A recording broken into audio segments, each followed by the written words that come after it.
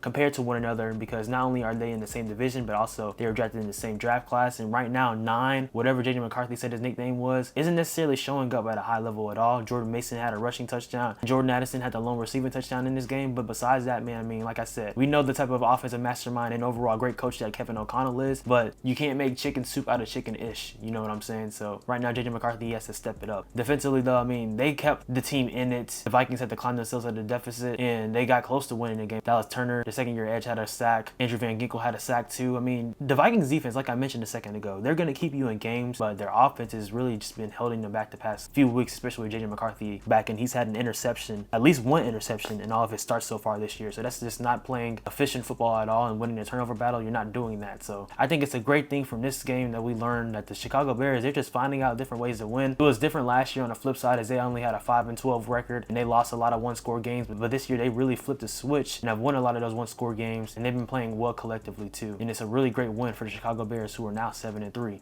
Going into NFL Week 12. And now the Chicago Bears lead the NFC North for the first time since 2018. If you started Justin Herbert in fantasy like me, you're hot about this game. But anyways, though, from an actual football standpoint, the Jacksonville Jaguars put on the LA Chargers, winning 35-6. Really, it was like a frustrated type of take your anger out type of game for the Jaguars, as they lost that game to Houston in Week 10, allowing Houston to score 26 unanswered points. On both sides of the football, the Jaguars dominated. Starting on the defensive side, as they had 3 sacks in the game, Antonio Johnson had an interception, and offensively, from a run game perspective, they were very balanced. Bashul Tutin, the rookie, had 15 carries for 74 rushing yards, averaging essentially 5 yards per carry, and had a rushing touchdown. Travis Etienne Jr. had 19 carries for 73 rushing yards and 2 rushing touchdowns. Trevor Lawrence had a rushing touchdown, and Lawrence also completed 14 out of his 22 passing attempts for 153 passing yards, 1 passing touchdown and 1 interception. Receiving wise, Jacoby Myers in his second game as a Jaguar had 5 receptions for 64 receiving yards, and Tim Patrick had a receiving touchdown too. So they were able to own the line of scrimmage on the running game. And also, I think Trevor Lawrence, besides throwing that interception, he didn't play terrible. I still believe Trevor Lawrence isn't really elevating or ascending to the level that he should be, especially being a #1 overall pick 4 years ago. But nevertheless, though, I mean, the Jaguars are 6-4 right now. And for the Chargers, it was embarrassing for them, man. I mean, Justin Herbert only completing 10 out of his 18 passing attempts for 81 passing yards, 1 interception. Like I said, he was pressured a lot throughout the game, and him missing his offensive tackles like Rashawn Slater, like Joe Alt, that's going to continue to potentially be something that holds the Chargers back when you talk about them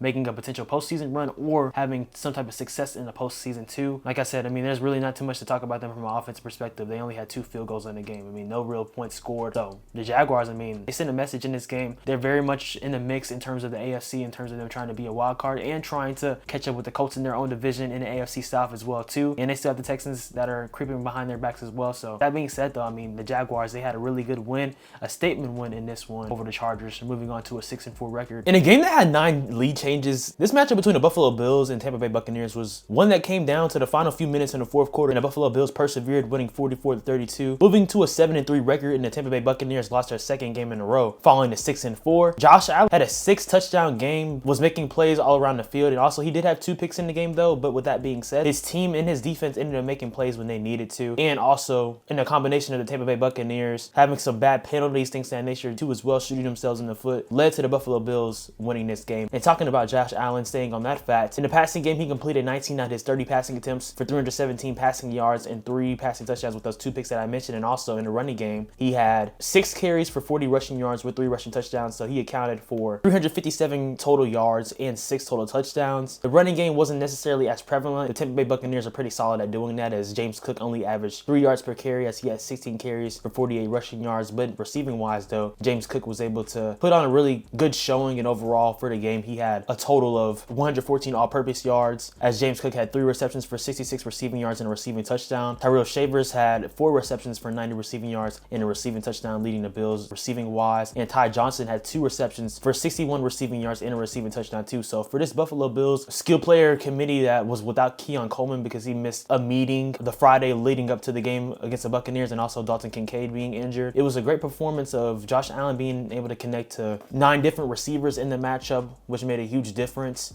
And even though the Bills, I would say from a run-stopping standpoint, that's pretty suspect, and I think that could ultimately be the Achilles heels for this team. When we talk about a postseason perspective, they were solid, and they were able to pressure Baker Mayfield at a solid rate, and ultimately causing him to throw an interception that Cole Bishop had, and in the fourth quarter, they ended up forcing a fumble out of Baker Mayfield too. So the Bills, they played a really complete football game. For the Tampa Bay Buccaneers, even though they've lost a couple of games, I still see them as the favorites in the NFC South though, but I did talk about earlier the Carolina Panthers and how they right now have the same amount of wins as the Buccaneers, just the Bucs have 1 less loss. It's going to be money time for Baker, as hopefully they get Bucky Irving back here soon. Players to that nature. I will say though that Sean Tucker, I mean, he's been really good and has been serviceable. For example, in the absence of a Bucky Irving, as Sean Tucker had 19 carries for 106 rushing yards and 2 rushing touchdowns. Baker Mayfield also had a rushing touchdown as well too. Like I said, the Buffalo Bills, that's still going to be something to look at them in terms of a run-stopping standpoint for their defense going forward, because they can be had in that aspect. And Baker Mayfield, from a passing perspective, it wasn't really a great day for him. He completed 16 out of his 28 passing attempts for 173 passing yards, 1 passing touchdown and 1 interception, and that 1 passing touchdown went to Sean Tucker, who, like I said, he had a great game. I mean, he had 3 total touchdowns and he accounted for 140 all-purpose yards, so that's a really good game out of him. The Bills did a solid job at containing Emeka Egbuka, who only had 5 receptions for 40 receiving yards, and the leading receiver for the Bucs was Sterling Shepard with 4 receptions for 54 receiving yards too. So the Bills, they got a really good win, a much needed win after frankly having an embarrassing loss against the Miami Dolphins the week prior. They're still trying to get back into the divisional race and get the lead back over the New England Patriots, who I talked about earlier in the video, have an 8-game winning streak right now. They're 9-2. It's like the Denver Broncos are 9-2 as well, as we'll talk about them soon. The Bills, I would say they're still a really good football team, but they have some flaws that Josh Allen honestly is making up for. Whether you talk about it from an offensive perspective, at times their skill players aren't making plays, and like for example, this game it didn't hurt, but Keon Coleman and Dalton Kincaid, they're going to need to be out there for the Buffalo Bills to win meaningful games, especially in the postseason. And also, like I said, defensively, they need to stop the run, or that's going to be their Achilles heel in the postseason. But in this matchup against a really good NFC team, the Buffalo Bills were able to win 44-32 and moved on to a 7-3 record.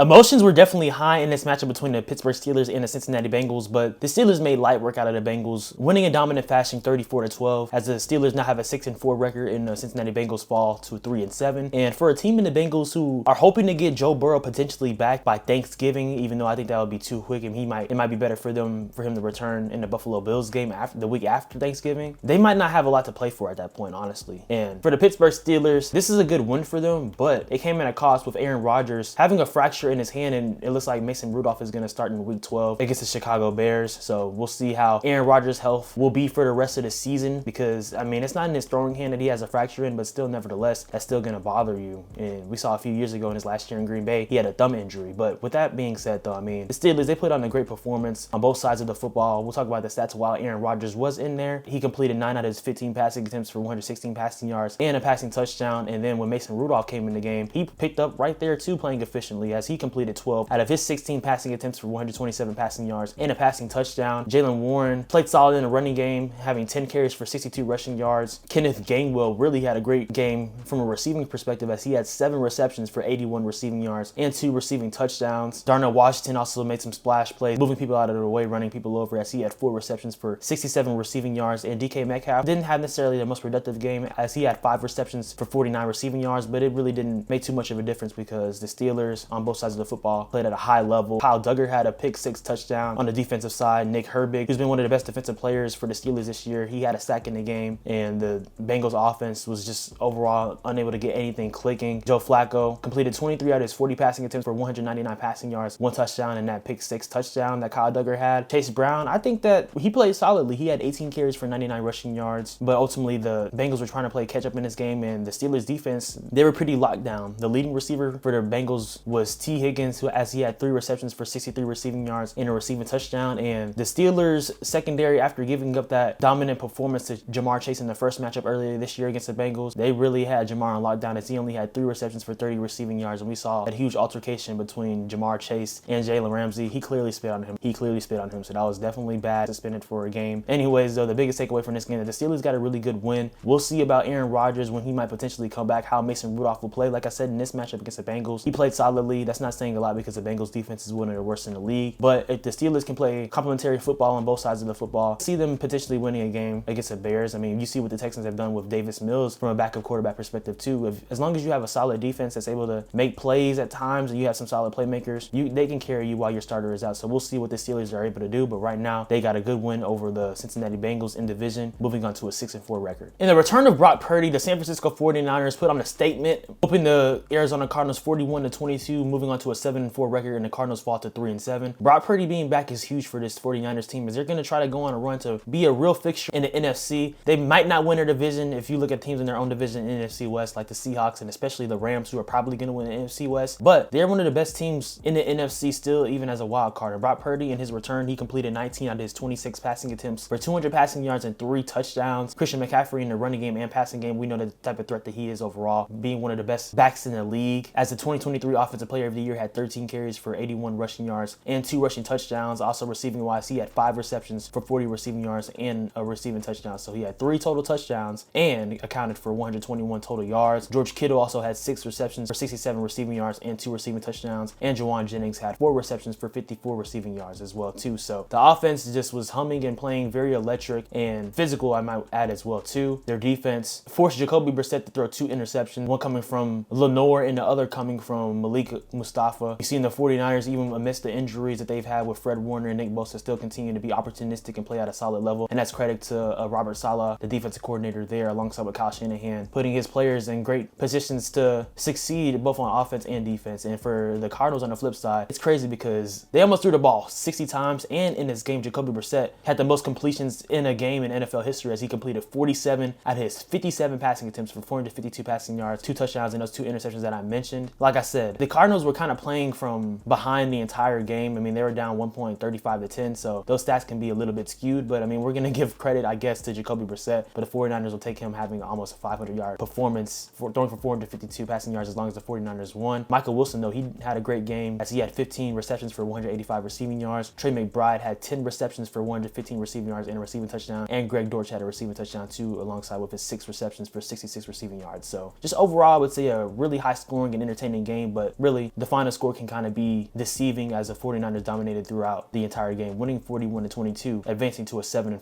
record. Now, we just talked about that NFC West matchup between the 49ers and the Cardinals. Now talking about 2 teams atop of that division in the Los Angeles Rams and the Seattle Seahawks, and the Rams won that game 21-19, moving on to an 8-2 record, and the Seahawks now have a 7-3 record after that loss. And man, Sam Darnold, he had an absolutely awful performance in this matchup, especially off of the heels of that playoff wildcard game against the Rams when he was on the Vikings last year. that wild card game. The type of performance that he had and having 9 sacks, stuff like that too. Sam Darnold looked to prove himself, shaking off of those woes from that game, and that absolutely did not happen. It kind of seems like the Los Angeles Rams and their defensive coordinator, Chris Shula, has an absolute book in the recipe and code and ingredients to make Sam Darnold look like the Jets version of Sam Darnold. As in this matchup, Sam Darnold completed 29 out of his 44 passing attempts, 279 passing yards. Yeah. He had 4 picks in this game, and I can tell you on every single interception, looking at all those plays, he was off balance. His feet were dancing in the pocket, and whenever you're throwing the football like that, when you have a defense like the Los Angeles Rams, who's one of the best units in the league, they're going to take advantage of that. From a pressure standpoint, Sam Darnold was pressured on 20 of his 46 dropbacks in this game as well too, and the Rams forcing those 4 interceptions just really showed that in this division, it's going to continue to come through the Rams, and they still have to play against each other later in this season. But with that being said, though, I just believe that the Rams, they're going to own this division. But even with Sam Darnold having that type of performance, throwing 4 interceptions, they only lost by 2 points, and hey, their field goal kicker was Brandon Aubrey. They still could have potentially won this game. So imagine if Sam Darnold didn't have all those turnovers, if some of those drives would have ended in field goals or even touchdowns to that example, they would have won this game, because Matthew Stafford didn't necessarily play the greatest in this game. And we know the type of year that Matthew Stafford has had. Arguably, he's the MVP favorite right now, but he only had 130 passing yards in this matchup with 2 passing touchdowns. And that's a credit to the Seattle Seahawks. We know they have one of the best defenses in the league. It made things very limited for the Rams offenses. That's one of the most dynamic in the league. Kyren Williams had a really good game, I would say, though. He had 12 carries for 91 rushing yards on the game and a rushing touchdown. Puka Nacua, though, I mean, he played solidly, as he had 7 receptions for 75 receiving yards. Colby Parkinson had a receiving touchdown, and the other receiving touchdown, though, did come from Devontae Adams. So, I mean, besides that receiving touchdown, though, Devontae Adams didn't necessarily have the biggest game, but it still didn't matter, though, because the Rams on both sides of the football, they were able to make plays, and ultimately, they played in a gritty style that, I mean, yeah, we expect the Rams to score a lot of points, but even within that, I mean, when you can find multiple ways to win the game, maybe your defense has to dominate, make some stops, things of that nature as well, too, to dictate things when your offense isn't necessarily clicking when they're playing against a top-rated defense. That's a key indicator of a team that can win at the highest level and win deep in the postseason and the playoffs. And I believe that the Rams are a prime example of that, and they got a great win over the Seattle Seahawks. These are going to be 2 teams for sure in the NFC playoff picture, but this game and also the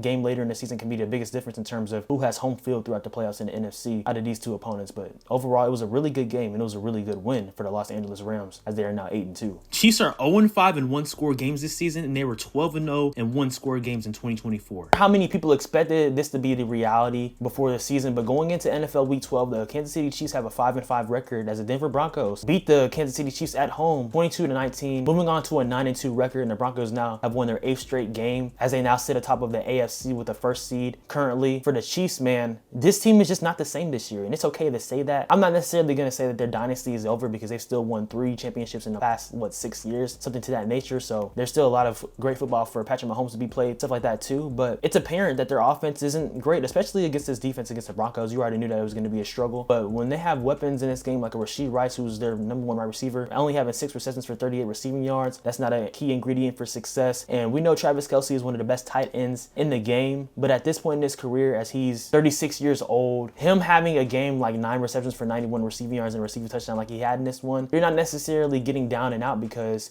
if you can force Travis Kelce to be the number 1 weapon, honestly, nowadays, that could work in your favor, especially for the Denver Broncos. And before getting further into the Chiefs' perspective, let's talk about the Broncos, because yeah, they haven't played the most pretty style of football throughout this year. Their offense has struggled at times, but this was not one of those games. As Bo Nix, even though he didn't throw any touchdowns or have any rushing touchdowns, I think that he looked very calm in the pocket, and he played really good against this Kansas City Chiefs team. Bo Nix completed 24 out of his 37 passing attempts for 295 passing yards. J.K. Dobbins wasn't in this game. Obviously, he's on injured reserve right now, but R.J. Harvey and Jaleel McLaughlin, they splitted some of the carries, and McLaughlin had a rushing touchdown. And Troy Franklin had 4 receptions for 84 receiving yards. Pat Bryant had 5 receptions for 82 receiving yards, and Cortland Sutton had 4 receptions for 59 receiving yards. All of those receivers, and Troy Franklin, Pat Bryant, and Cortland Sutton, they played huge roles in terms of the Broncos making key plays to ultimately put the game away. Within that also as well too, the Broncos defense is arguably the best unit in the league, alongside of that, leading the league in sacks again for a 2nd consecutive year, as they have right now 46 sacks on the season. They were also able to turn over Patrick Mahomes with a crucial interception in the second half, as Jaquan McMillan not only had an interception in this game, but he also had 2 sacks alongside with 6 total tackles, arguably the player of the game for the Broncos in this matchup. DJ Jones had a sack as well too. And just honestly, this team and the Broncos, they're playing on one accord in all phases of football, on offense, defense, and special teams. And right now, it just looks like it's insurmountable for the Kansas City Chiefs to come back into this divisional race, not only being behind the Broncos, but also the Chargers. I mean, they can probably get over the Chargers, especially the type of embarrassing loss that they had against the Jaguars. I'm not sure how seriously we can take the Chargers at this point, but for the Broncos, though, I mean, it's safe to say that they're for real. And I mean, maybe when they play against some of the top teams in the league, maybe in the playoffs, their offensive struggles could come back to bite them. But like I said, in this matchup, though, Bo Nix looks solid. And if Bo Nix and the offense can play like this in a postseason throughout the stretch of the year, who's to say that they couldn't potentially make a deep playoff run and maybe make the Super Bowl? I mean, one thing that we've learned throughout this year so far, and I'll continue to expand on outro, and like I talked about in the intro, the league is wide open this year. So we don't definitively know who's going to be in the Super Bowl. And for the Broncos, I mean, the time is of the essence. They're playing well. Sean Payton is coaching well. And I just believe that the better team won in this matchup over the Kansas City Chiefs. And that's shocking to say. The Broncos haven't won a division since 2015. No one else has won a division in the AFC West with Patrick Mahomes as a starter, but it looks like that's going to be different this year. And the Broncos, they got a great win over the Kansas City Chiefs, moving to a 9-2 record. This matchup Between the Baltimore Ravens and the Cleveland Browns, I think it was surprisingly close, but ultimately the Ravens ended up finding a way to win, and they've won their 4th straight game, moving on to a 500 record as they're now 5-5, and the Browns are now 2-8. And I mean, the biggest controversy, which we'll talk about in a few, is the stuff around Shedeur Sanders and the lack of game plan preparation from the coaching staff and stuff like that too. We'll talk about that eventually, but let's talk about the Ravens first, because a lot of people aren't talking about the Ravens as much as they should be right now. I talked about the Steelers a little bit earlier, as they're now 6-4, but I firmly believe, regardless whether Aaron Rodgers is in or Mason Rudolph, as he'll probably play the next game or two because of Aaron Rodgers' injury, that the Ravens are going to end up winning AFC North again. I just really think that's an inevitable reality, and we're seeing that Lamar Jackson, I mean, he didn't really have a great game in this one, and that's kind of why the game was close. Myles Garrett absolutely blew up this game, as he had 4 sacks in this matchup, similarly to a game a few weeks ago against the Patriots, but the Browns also found a way to lose this game, and that sucks for them. But even within Lamar Jackson struggling, only completing 14 out of his 25 passing attempts for 193 passing yards and 2 picks,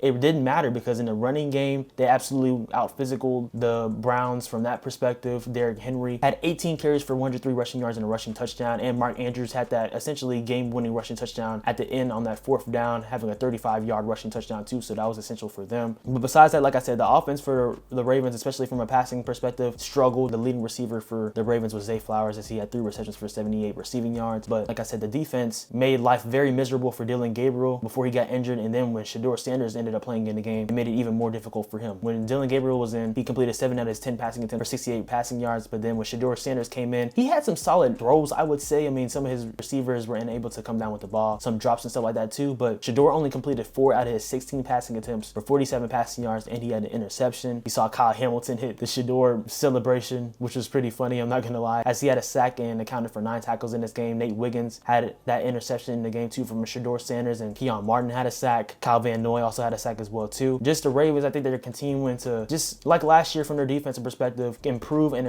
offensively. With Lamar Jackson being back, that's going to be the biggest difference to them, why they've had this 4-game winning streak, and overall ultimately be the reason why, like I said, I believe they're going to win an AFC North. And for the Browns, we'll talk about it a little bit, with everyone talking about how Shedeur, he didn't have any rapport with the Browns offensive line. They didn't know his cadence and stuff like that too as well. I mean, he's a backup quarterback guy, so we have to understand that, I will say that. But it does seem like the Browns just don't like Shedeur. I mean, just from the outside looking in, it does seem like that. The owner said something about Andrew Berry being the one that picked Shedeur Sanders and stuff like that as well too, so it wasn't necessarily like the owner was endorsing for Shedeur, so I'm not sure. It's just a mess in Cleveland, as we all know. They had that solid season in 2023. We've seen Kevin Stefanski lead the Browns to the playoffs a couple of times, but organizational malpractice and disarray, you can only account for so much, and the Browns are one of the dormant franchises in the NFL for a reason. But overall and ultimately, like I said, the biggest takeaway from this game and what we learned is that the Baltimore Ravens, like I said, I believe that they're going to be in great positioning to win the AFC North and still potentially make some noise in the AFC from a playoff perspective, as they are now 5-5, and going down the stretch, their schedule also looks pretty favorable. This is 2 weeks in a row that we've had the Philadelphia Eagles on primetime from Monday Night Football in Week 10 to now Sunday Night Football in this Week 11 matchup against the Detroit Lions, and they've won both games, but both being, and I would say, not a pretty fashion, as the Eagles defeated the Detroit Lions, winning 16-9, as the Eagles are now 8-2 and the Detroit Lions fall to 6-4. For me though, I mean, everyone's going to talk about it, and I'm not going to lie. If you don't think that should have been a no call at the end when they called that pass interference on the Detroit Lions, you're an Eagles fan, or you just don't know football, because you have to let people play through that. And that's not to say that the Detroit Lions would have ended up scoring or anything like that in the 4th quarter, but it definitely would have been a more entertaining finish. You never want to see the refs involved in making a final decision like that. And I mean, like I said, there's no guarantee that the Detroit Lions would have done anything, because if you look at the Detroit Lions in this game, I believe that, I mean, Dan Campbell, he did an amazing job play calling against the Commanders, but we know that the Philadelphia Eagles, they're a different juggernaut. They're the defending Super Bowl champions. Their defense is one of the best in the league. And when you're doing plays like running 2 straight inside zones to Jahmyr Gibbs in the red zone, obviously the Eagles defense read that like a book. And then when you are 0 for 5 on 4th downs, you can't convert any of them. And when Jared Goff looked as bad as he did in that matchup against the Eagles, I mean, you had really no chance to succeed in this game. And when I talk about how bad Jared Goff was in this game, I'm not necessarily roasting his season or anything like that or his level of a quarterback, but everyone knows that when you get pressure on Jared Goff, he is not the same quarterback and he tends to struggle. And I mean, look at his stat line. He completed 14 out of his 37 passing attempts. As a quarterback who's led the league in completion percentage and been one of the top in the league in completion percentage the past couple of years, in this matchup against the Eagles, he only completed 37% of his passing attempts. It was awful. I mean, it was just at times, I don't know what he was seeing. There was some disconnect potentially between him and Amon-Ra St. Brown. He was throwing the ball at the ground a lot. I mean, the Eagles defense, that's props to them because they played at a high level in this game. Really, both defenses played at a high level too. That's why the game was so low scoring and we only saw a total of 25 points scored. But the only strong suit really for the Detroit Lions was Jahmyr Gibbs, as he had a lot of explosive plays from a receiving perspective, having 5 receptions for 107 receiving yards, and Jamison Williams had 4 receptions for 88 receiving yards and a receiving touchdown too. But I mean, the Eagles, they stopped the run at a high level. They only allowed a total of 75 rushing yards, 39 coming from Jahmyr Gibbs, 27 coming from David Montgomery. They played at a high level defensively. I mean, that's just credit to the Eagles. And let's talk about them even more. And I mean, we'll talk about their offense very briefly because we know that that's just been an up and down thing this year, really more so down and up, but it really hasn't mattered because the Eagles still continue to find ways to win. Jalen Hurts completed 14 out of his 28 passing attempts, only for 135 passing yards. Jalen Hurts had their lone touchdown in the game, which was a rushing touchdown, and the rest of that came from field goals. But like I said about their defense, man, they played great. Cooper DeJean had that early first quarter interception. Jalen Phillips in his second game as an Eagle, he had a sack. Nakobe Dean had a sack. And just overall, the Eagles, they just were able to collapse the pocket on a Jared Goff, and they made Jared Goff look terrible in this game too. So, I mean, the biggest thing from this game, I believe, is that we can talk about the Eagles. I mean, they haven't looked great from an offensive perspective, but they still continue to be a team that you have to put away. And even though maybe you can make the argument that they're putting makeup over a lot of the things from an offensive perspective, it just really hasn't mattered. This team is super talented, and we'll see how they perform in the postseason. Do I think that they're better than teams like the Rams in the conference or teams of that nature? I wouldn't say that, even though that they did beat the Rams in a head-to-head game. But the argument too also that the Rams led heavily in that game before choking that lead. I just don't know. I mean, this Eagles team, it's just, they're very peculiar to kind of try to analyze. But regardless of that, man, I mean, they're 8-2 right now heading into week 12, and you have to mention it, they're one of the best teams in the NFL regardless of how it looks. I mean, that's just a fact. If you want to compare them to how the Chiefs looked last year in 2024, and then you can see them potentially downsliding like that or downsliding like the Eagles did in 2023, we'll see about that. But like I said, the reality is right now is that the Eagles, they're 8-2, and they just continue to find ways to win. And for the Lions, man, it's crazy. They're third in the NFC North right now in a season where a lot of people probably would have predicted them to win a division or something like that too. They're behind not only the Green Bay Packers, but the Chicago Bears in the NFC North. What a time to be alive right now. But overall, like I continue to say, there's still a lot of football left to be played, guys. But it was a really good win for the Philadelphia Eagles. And we'll see if we end up getting this matchup again in the playoffs this year. Hey, listen up, listen up.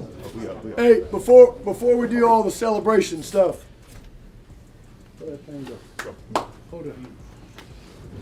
So proud of you guys, man. Amen. Tough couple weeks. We made them proud. You guys made them proud, man. Unbelievable. All right, here we go. I'm back. I'm good. I'm back. All right, here we go. Dad got touchdown CD. Yeah. Touchdown Fergie. Yeah. Touchdown GP. Yeah. Dad got touchdown to Flo. Yeah. Marquise Barrow had an interception. Okay. Yeah. And the ball was deflected by K9. Yeah. Kenny Clark had a half sack. Yeah. Big Q had a half sack. Okay. Yeah. James Houston had a sack. Yeah. Quentin Williams had a sack. Yeah. Osh had a sack. Yeah. Aubrey had a 50-yard field goal. Yeah. Easy had a safety. Yeah. And they gave Sam credit for that. So Sam had safety. Yeah.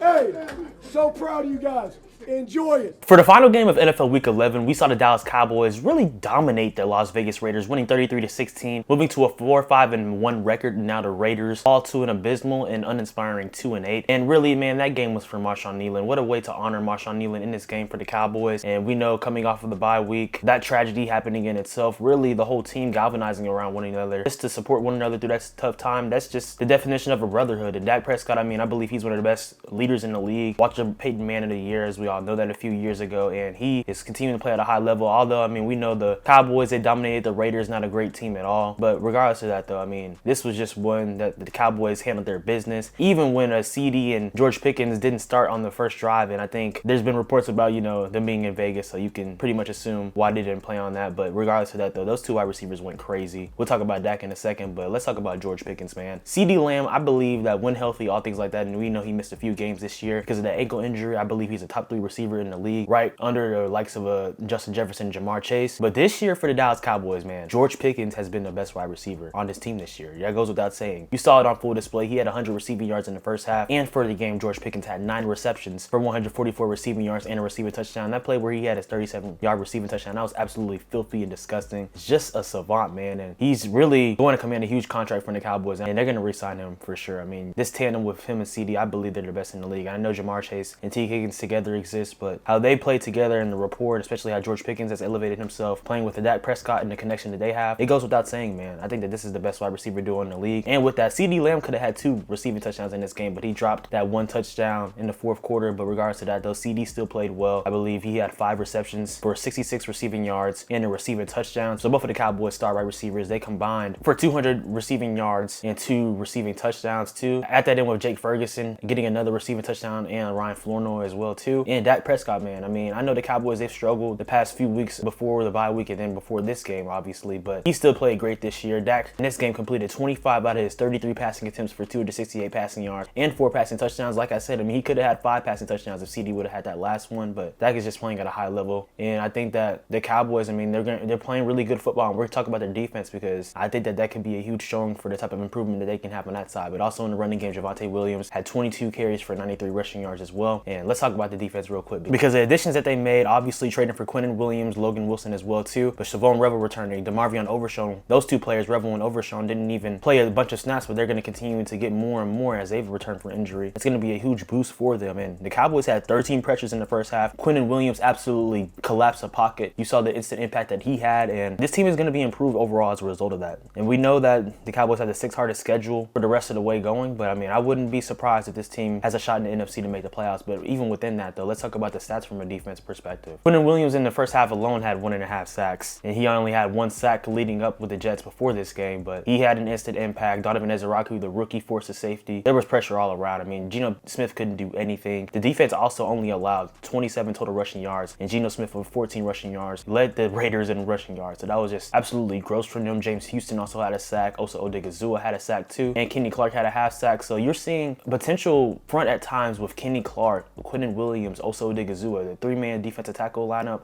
and also sometimes they can use 5-man fronts. I believe that this Cowboys defense, they're going to be better than what they've been for the first half of the season. If they can be some middle of the pack defense, which I believe that with Quinnen Williams, as you can see, he makes a huge impact because he's an absolute dude. They're going to be improved overall as a football team, and that helps the offense play complementary football overall. And that was an example of that. Talking about the Raiders, man, I mean, there's really not too much to analyze from them. I mean, it's just been a terrible year for them. Geno Smith has more interceptions than touchdowns this year. He's just looked panicking really most games this year. It's kind of surprising how they've even won 2 games on the season and how they beat the Patriots earlier in the year. But for the Cowboys, though, I mean, the biggest takeaway from them is that, like I said, we're going to see what they're really about. They have a tough stretch coming up here soon. They play against the Philadelphia Eagles at home in week 12. It's crazy, though, because with Dak Prescott, the Cowboys are 21-2 since 2017 as Dak Prescott has been a starting quarterback in the NFC East at home. So we'll see how they play against Philadelphia. If they're able to win that game and against the Chiefs on Thanksgiving and even against the Lions in week 14, this Dallas Cowboys team could be pushing for a playoff push. I mean, I don't think it's out of the realm of possibility at all. I talked about it in previous weeks. In 2018, before the Amari Cooper trade, they were 3-5 and they finished 10-6 and they won a playoff game and made the divisional round. They were just 3-5-1. They're now 4-5-1. We'll see what happens after this Quinnen Williams trade and some of these defensive reinforcements. But it was a really great win for the Dallas Cowboys. Their season is not over yet. They still have some life, and I mean, there's potential there for sure. And they got this win from Marshawn Nealon, a great and honorable one, most definitely. And also shout out to Brian Schottenheimer. I believe that he's doing a hell of a job as the head coach of the Dallas Cowboys. A lot of people didn't think he was fit to be a head coach, how the process would and all things like that too. But he's been a great, not only football coach, but a definition of a true leader and man in the Dallas Cowboys. I think regardless whether you talk about this year, next year, and the next few years, they have a bright future for sure. And who knows, when you have a united football team like this, especially after a tragedy, you don't know what they could do. So like I said, it was a great win for the Dallas Cowboys, and they have a lot to prove in the next couple of weeks, so they can really change the narrative. So what did we learn from NFL Week 11? Well, I mean, I don't know how many people will agree with me in saying this, but I believe the NFC consists of the best teams. And I know the AFC right now, they have teams like the Indianapolis Colts. I mean, obviously obviously didn't play because they have a bye week. They have teams like the Patriots, who won 8 games in a row as they're 9-2, and same thing with the Broncos as they're 9-2, also after winning 8 straight games. But when I look at the NFC, when I look at teams like the Rams, the Eagles, shoot, even the Seahawks in there, teams to that nature,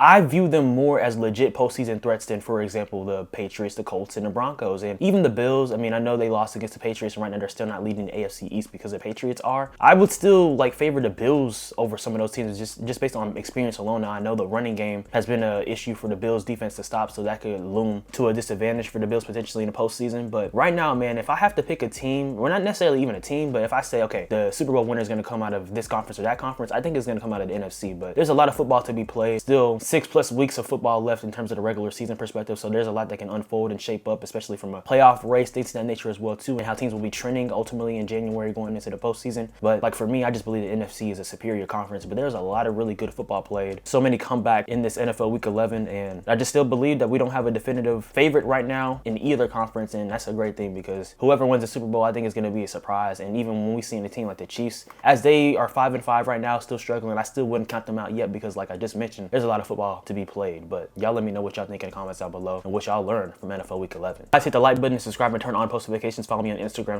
Twitter, and X at SwaggyRuss, and TikTok at SwaggyRuss2 for shorts, reels, content, all things of that nature. Like I said, a lot more videos on the way this week for sure. Stay tuned for my NFL Power Rankings video heading into NFL Week 12. Took a break on making the Power Rankings video last week because I was a little preoccupied, but that's on the way soon. And more NBA content as well. I know it's been a few weeks since I created some of that, but like I said, just been a little bit busy. But hey, stay tuned for a lot more videos and a lot more great things on the way, guys. I love y'all so much. Y'all keep being blessed. Know that you matter. You have so many great purposes in your life. Jesus loves you. Make sure that you keep him at the center, and y'all have a good one and keep being blessed. Peace.